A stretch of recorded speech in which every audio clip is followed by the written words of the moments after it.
উনি সফরে বেরিয়েছেন হাদিস কালেকশনের জন্য। প্রচন্ড শীতের রাত,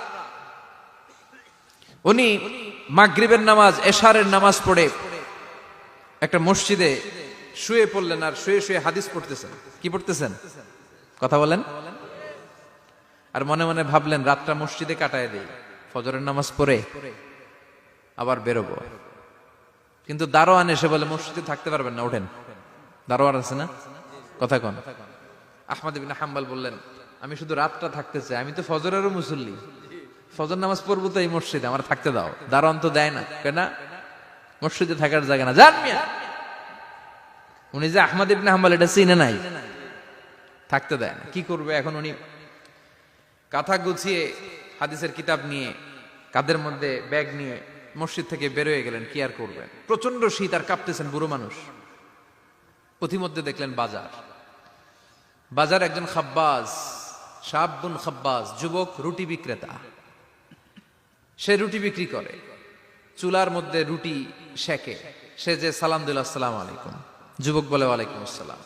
আহমদ ইবনে হাম্বল বলে যুবক আমার যাওয়ার জায়গা নেই, সফরে বেরিয়েছি, খুব শীতে কষ্ট পাচ্ছি, রাতে যদি তোমার এই চুলা থেকে একটু আগুন পোহাই কোনো সমস্যা?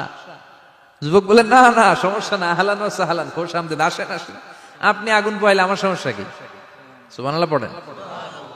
আল্লাহ শুকরিয়া করে উনি বসলেন আর আগুন পোহাচ্ছেন। আর খেয়াল করলেন যুবক রুটি বানায় আর পরে আস্তাগফিরুল্লাহ, রুটির দলা বানায় পরে আস্তাগফিরুল্লাহ, খামির বানায় আর পরে আস্তাগফিরুল্লাহ, রুটি নিয়ে উনুনের ভিতরে চুলার ভিতরে সেকা দেয় আর পরে আস্তাগফিরুল্লাহ। দোকানদারের কাছে কেউ আসলেই সে রুটি দেয় আর পরে আস্তাগফিরুল্লাহ। ক্রেতার কাছ থেকে টাকা নিয়ে ক্যাশ বক্সে রাখে আর কি পড়ে? আবার রুটি বানানো শুরু করে আর কি পড়ে? খালি এইটাই পড়তেছে। ইমাম আহমদ ইবনে হাম্বল তো অবাক, কিরে এটা আবার কেমন যুবক, খালি আস্তাগফিরুল্লাহ। উনি প্রশ্ন করলেন যুবক ঘটনা কি? আসার পর থেকেই তোমারে দেখতেছি তুমি রুটি বানাও, রুটি বিক্রি করো আর পড়ো আস্তাগফিরুল্লাহ, মালাকা ইয়া শাবাব। যুবক বলে আস্তাগফিরুল্লাহ আমার সবচেয়ে বেশি পছন্দের আমল, আমি সব সময় আঠার মতো ইস্তেগফারের সাথে লেগে থাকি আর সব সময় পড়তে থাকি আস্তাগফিরুল্লাহ, আর এর বদৌলতে আল্লাহ আমারে মুস্তাজাবুদ দাওয়া বানিয়ে দিয়েছে।